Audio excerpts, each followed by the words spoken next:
Hi Taurus, welcome to your reading, and this is a reading for Taurus Sun, Moon and Rising for November 2021. And Taurus, keep in mind that this is a general reading, so it might not resonate with all of you out there. And if it doesn't, feel free to check your other placements here in the channel as well. So Taurus, as always, I already got your cards here from the pre-shuffle, and we can jump into it. But I also had this talk with Aries, and I'm very connected with the sun entering Scorpio. The sun just moved to Scorpio 2 days ago or so, one and a half, 2 days. And I'm feeling very called to talk about the sun. Maybe because I also have the sun here right on my face. You can see the sun rays here in my hands. And the sun is entering your seventh house, right? The opposite sign of Taurus is Scorpio. And so Scorpio rules your natural seventh house. And when the sun moves into that house, there is a bigger focus in relationships of all kinds, but especially one-on-one relationships. So not so much families and family and friends, but more like romantic relationships and also partnerships, work partnerships. Everything that we feel very serious about, or that we can have a contract. So of course, this doesn't come for anyone. You don't need to have a contract with someone, to have a partnership with someone. But this is just a general analogy with the seventh house. So you also have Uranus going retrograde in your zodiac. So Uranus is right now in Taurus. So this could be happening in your first house, either if we consider your sun sign or if we consider that Taurus is your rising sign. So when the sun is moving through your seventh house and Uranus is coming in your first house, there can be a lot of personal transformation right now, this month, that is happening through your partnerships. Something in your partnerships is going to trigger very powerful personal transformations. And especially around the 5th and 6th of November, these are days in which this transformation can be more powerful to you. So pay attention on those days, okay? Because those are the days in which the sun will really make an opposition to Uranus, okay? Around the 5th or 6th of November. And you can either come across meeting someone who can shake things up in your life a bit, or if you are already with someone, this can be someone that you already know, but some either conflict with them, some sort of interaction with them can trigger some very powerful personal transformations, okay? So just pay attention to those dates, Taurus. So let's open up your cards. And we open up with the card that represents you this month, the energy that you are embodying. Wow, death. Okay, indeed. And if you already watched the channel, you know that I don't check the cards beforehand. I'm seeing these cards for the first time with you. And the Death card is a card ruled by Pluto, which is a card of Scorpio. So again, that Sun in Scorpio opposing your first house is bringing all those scorpionic transformational themes into your own self. This is not a month in which you can hide from yourself. And this is interesting because I had a very similar talk with Aries. This is not a month which you can hide from yourself. That sun in Scorpio opposing you, okay, is shining a light right onto you. And that's the thing with oppositions, okay? So whenever we have an opposition in our chart, we have a planet all the other side. Okay, let's look at it like this. Imagine that you are in a room and you're sitting in a corner.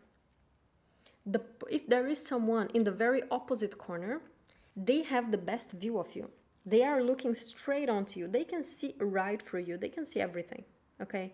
So when we have a planet transiting or in our natal chart that is opposing a very personal part of us, another personal planet or a personal angle, they can look right onto us. They can look right through it, okay? So this is what happens when the sun comes into your seventh house.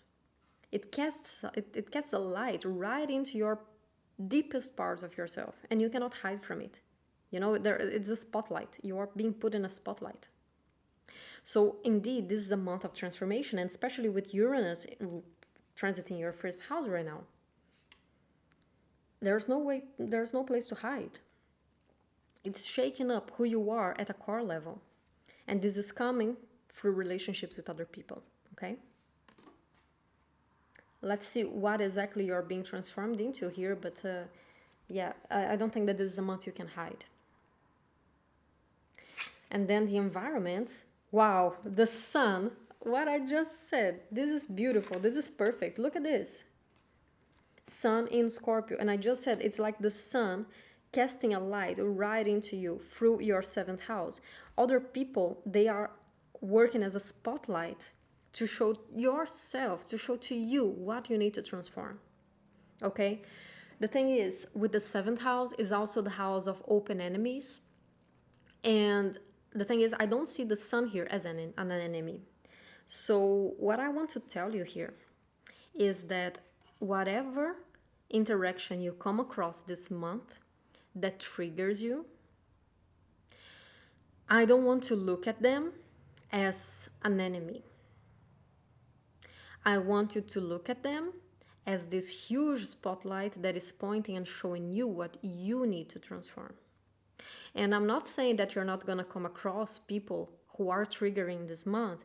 Maybe, especially if this is a love relationship, let's say, and you are dating someone and this person is not acting nicely towards you, and they are triggering you a lot. I'm not saying that this person is nice. I'm not saying that they are not treating you in a bad way. That's not what I'm saying.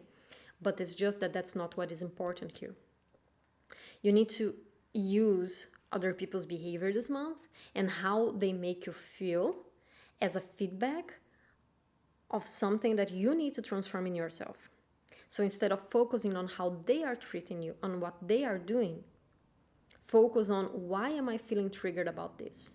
And if I'm feeling triggered about this and I'm not doing anything about it, why am I accepting this kind of behavior?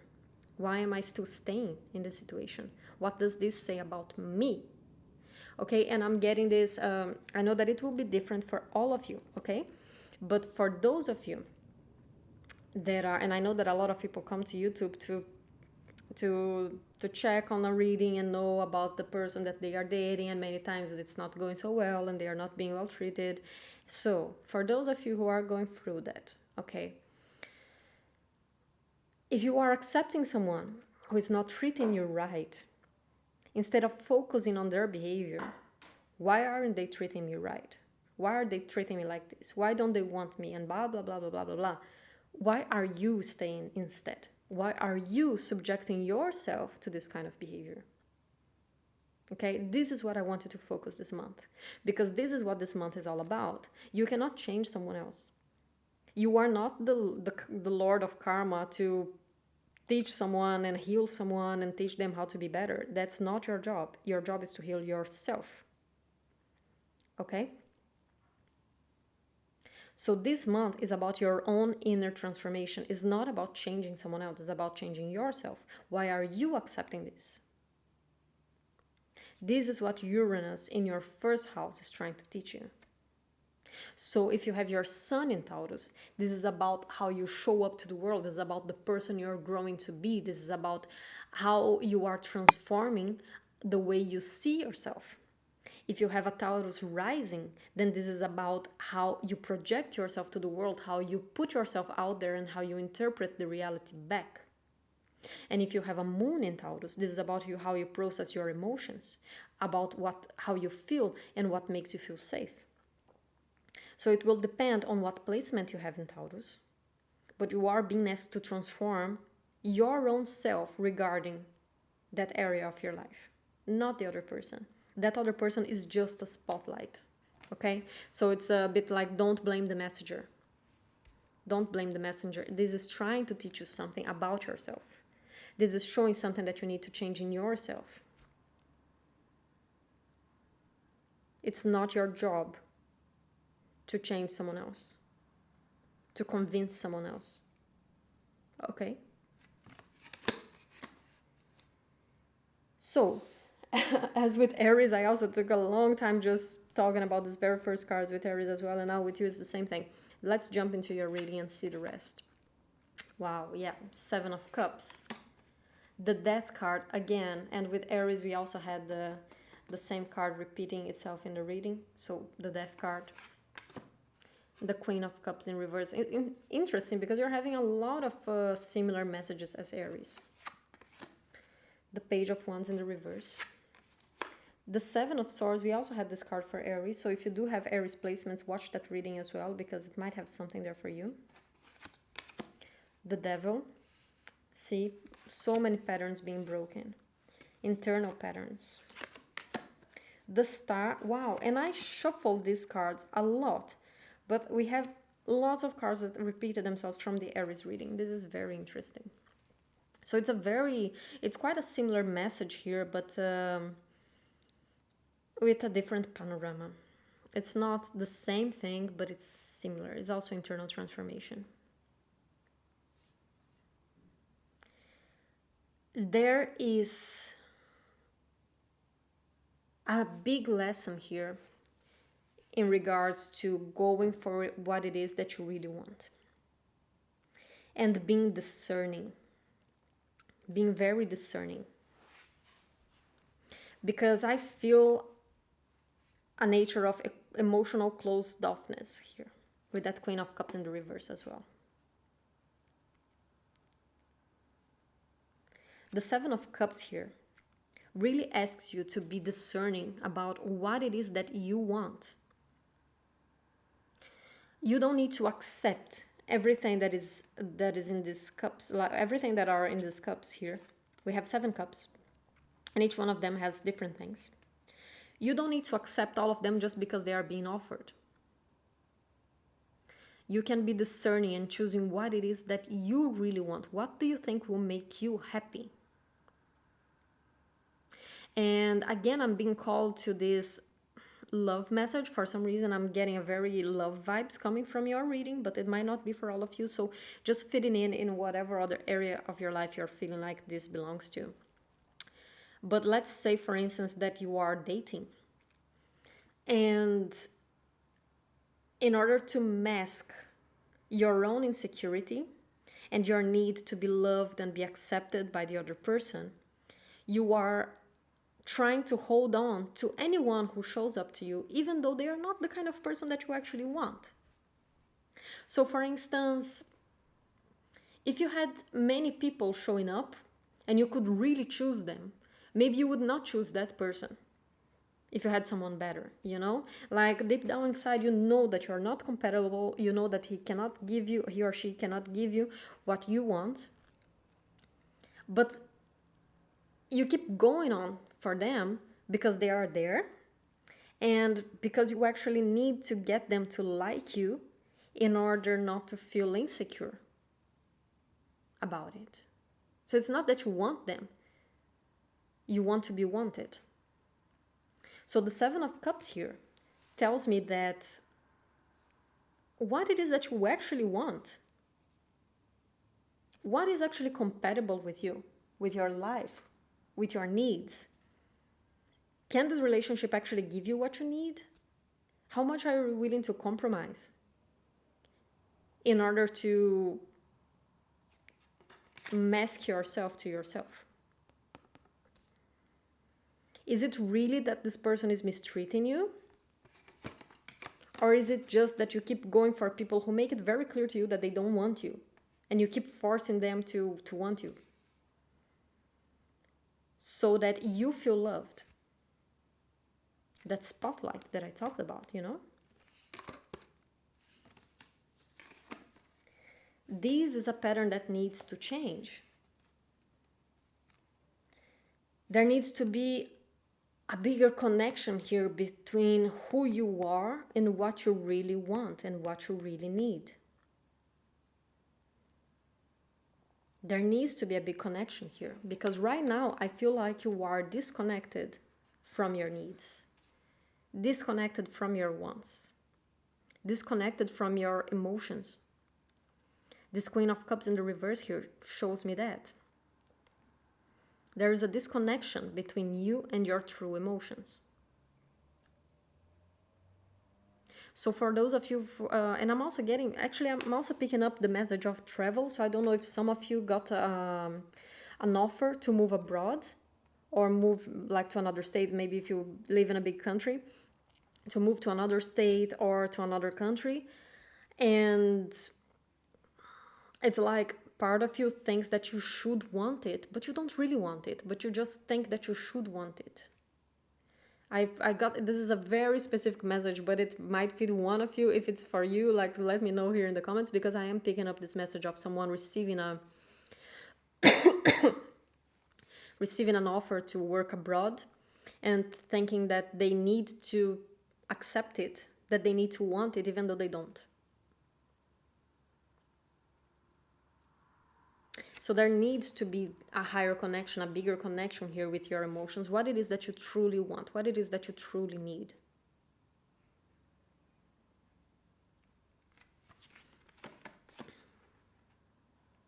Because the thing is, with this page of wands in the reverse right under the Seven of Cups, and then we also have the Fool, there is an unwillingness, a fear of jumping in and starting something that will bring you a lot of happiness because of this disconnection. And then I would also tell you this. This can also be an emotional unavailability. If you keep going for the wrong people who you know cannot give you what you want, it can be because on an unconscious level, you are actually scared of getting what you really want. So as a way of keeping yourself safe, you keep going for people who you know will fail you. Or situations as well. So for those of you that this can be a work situation, maybe that promotion that is trying to be offered to you and you're not getting it, you're afraid of actually receiving it. It can be because you just, this is an assumption, right? I'm just throwing some assumptions here, but maybe you are so afraid of not deserving it that you deny it.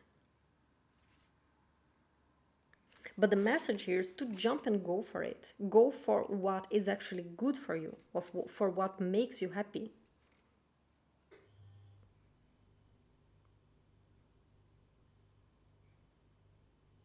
I feel like there's something very big coming here for you.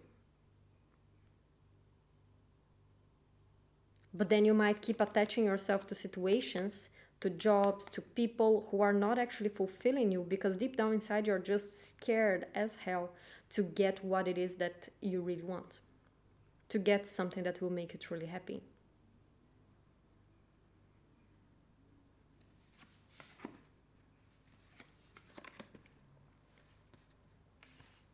There's a fear here of going for things directly, of just jumping head in.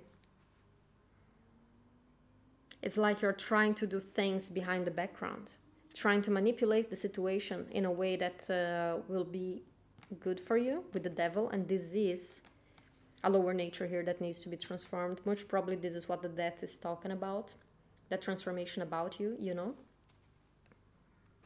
There is an indirectness here with which you go after things with this Page of Wands in the reverse. Why are you afraid of voicing and going after what you really want? Why do you need to act in a nonchalant way as if, nah, I don't really want it? So maybe, for instance, in a relationship, are you telling people that you don't really want a relationship even though you want one? Because you don't want to, because you are too afraid of voicing that? Are you afraid of taking on a promotion at work because you are afraid of failing it, of not being good enough for it, and then you just act as if you don't care? I feel a lot like you acting here as you don't care. But it's not that you don't care. You care a lot. But you don't want people to see that you care. And Taurus, you don't need to sound cool because no one is watching. That's also a thing. And many times we think that a lot of people are observing us and seeing us, and we want to act like in a cool way, and we don't want to be vulnerable and show what is really going on with us. But at the end of the day, do you care that much when people do that? You probably don't, right? Like, you don't really remember. Let's say that you are in the supermarket and someone drops something on the floor, and do you really pay attention? Do you get home and think like, oh, that person dropped that thing on the floor, they are so stupid? No, you don't even remember that. But maybe that person, if they are a bit insecure about it, they could be thinking like, oh no, everybody saw me dropping this. And like, actually people don't care. So that there's a lot about it here. I see this acting out a little bit. I see, I see a theme of acting out. Being afraid of voicing yourself, being afraid of getting what you want because you don't know how other people will react if you do that. And also being afraid of not deserving it, being afraid of failing in it. And actually, no one is watching. And I do think that at the end of the day, this will be transformed whether you want it or not, because first, it's Uranus in your first house.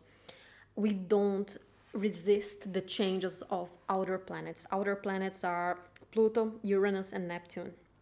And we can try to resist Saturn. We can.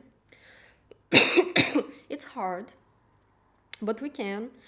But Saturn moves way faster, so we will go through our Saturn return, and then we'll go through our Saturn square, then our Saturn opposition. So like Saturn will keep testing us until we give in, you know? But we can not do what Saturn is asking us to do. But when Pluto, Uranus, and Neptune hits us, there is no hiding. And Uranus is in your first house. So I know that all these things, they will be transformed whether you want it or not. So either you will go kicking and screaming and trying to dig your nails on the ground and holding on, or you will go willingly, because you will be transformed either way. Okay, the only thing you can choose here is the amount of effort you will spend trying to fight it. And actually, this message goes for all the fixed signs, okay? So not just you, Taurus. Taurus, Leo, Scorpio, and Aquarius are going through a very similar transformation, because Uranus will be expecting all of them, okay? So if you have placements in Leo, then Uranus is squaring that placement that you have in Leo, or in Aquarius as well. It will, if you have placements either in Leo or Aquarius, then Uranus will be squaring those. And if you have placements in Scorpio, Uranus will be making an opposition to that. So all of these zodiacs, they are going through a very similar transformation as you are going, and they also have this choice. Will I fight, or will I go willingly? Because I know I will lose anyway.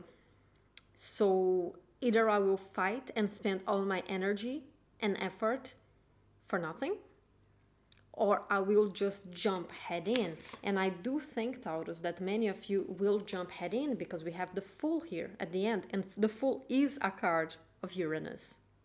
It's jumping head in. It's not fighting. It's just saying, okay, you know what? Show me. Where is it gonna take me? I wanna see. Okay, it's having faith. It's having a lot of faith to just jump. And this is a moment to have faith, because Jupiter just moved back into Aquarius. Jupiter right now is at 22 degrees of Aquarius and starting to move forward again. And Jupiter in Aquarius has faith in change, has faith in the unexpected.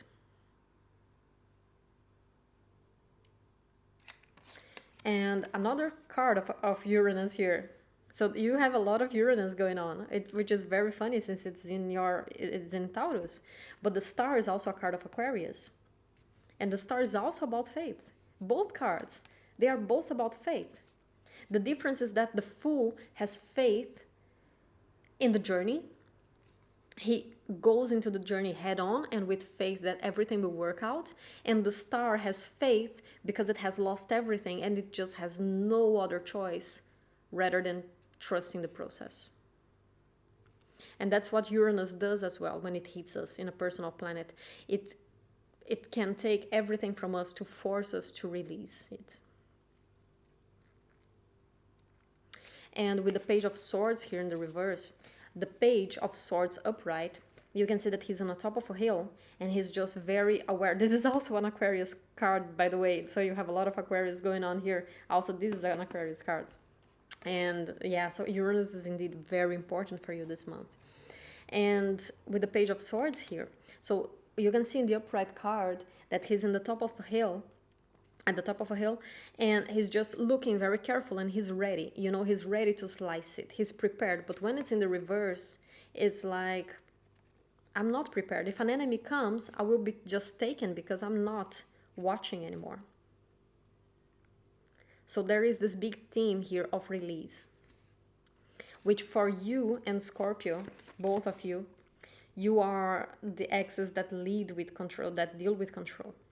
Everybody talks about Scorpio being controlling, but Taurus can be so controlling because you are the opposite sides of the same axis.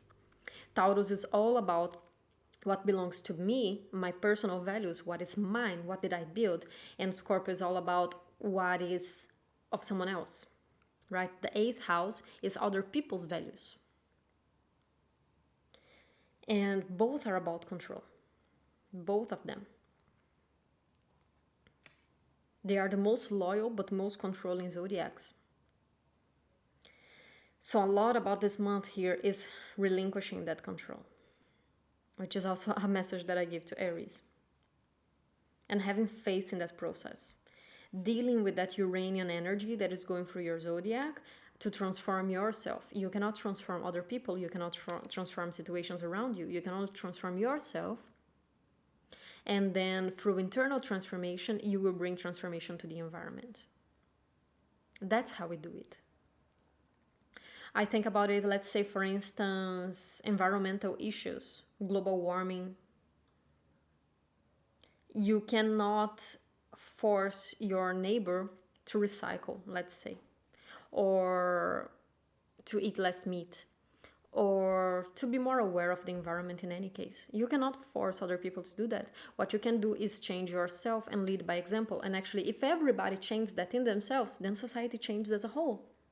But the transformation needs to come from internally to the outside, right? We move from Leo to Aquarius. We change ourselves in our own core self, and then we bring change to the group.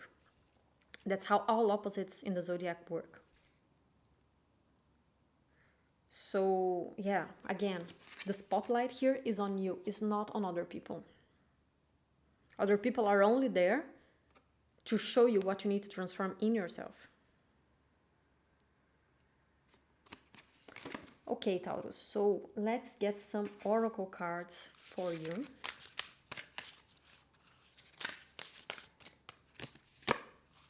Blessings. And this is a beautiful card to come because that's the thing. I also said this to Aries, with transformation comes new things. You open up space in yourself, in your life, for better, more beautiful things to come. But you need to unclutter it first. You need to open space for that. So in order for you to grow and be more blessed and be more abundant, you need to let go of old patterns as well. In order for you to emotionally grow, emotionally develop, you need to let go of those patterns. You need to make space for it. And with Uranus in your first house, shaking things up and destroying patterns that you don't need anymore, you are making space for those blessings to come.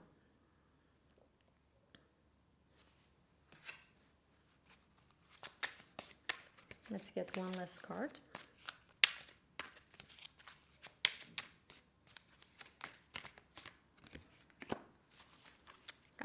Wow, yeah. You really can't make this thing up. Come to the edge and look at this. This is the same card as the Fool. Have faith, have courage. That's the thing, have courage. Have faith and have courage. If you want amazing things, you need to do something amazing and you need to be open to go to the extremes. You are not gonna reach something amazing sitting on your couch, right? We need to be brave to have the most amazing experiences. We need to put ourselves right there, out there, and we need to get out of our comfort zone. Well, Taurus, this is all I have for you this month, and I hope you enjoyed your reading. And if you liked it, don't forget to like and subscribe down below, because it really helps the channel to grow. And I'll see you next month. Take care, and bye-bye.